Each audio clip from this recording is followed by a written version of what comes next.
Keir Starmer recently faced a tough grilling by the Senior Commons Liaison Committee, with Senior MP Alistair Carmichael leading a detailed interrogation over the controversial farming tax changes introduced by his government.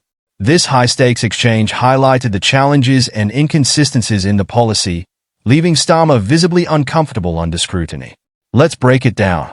Alistair Carmichael wasted no time delving into the heart of the issue, asking pointedly, who were the targets of these changes to agricultural property relief and business property relief?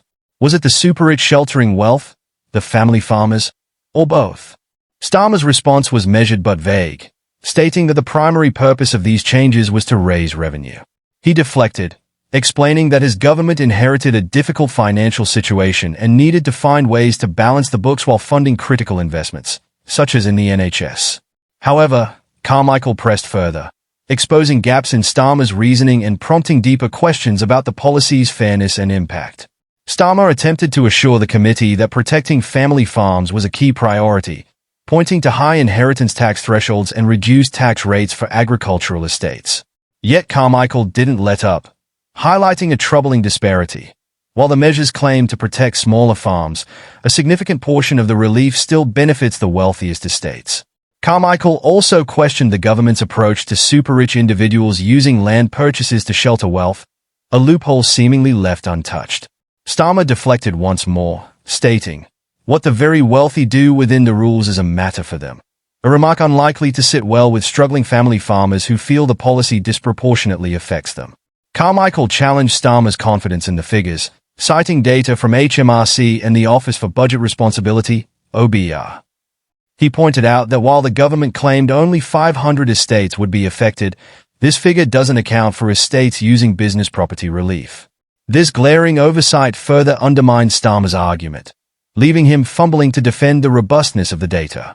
As Carmichael pressed on, referencing emotional testimony from farming industry witnesses who broke down in front of the committee, the gravity of the issue became clear.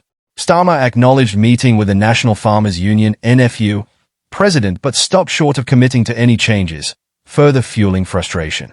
Carmichael pushed Starmer on whether the Chancellor should meet with farming unions to directly address their concerns. Starmer sidestepped, stating it was up to the Chancellor to manage her own diary, a response that drew laughter in the room but likely fell flat with those impacted by the policy.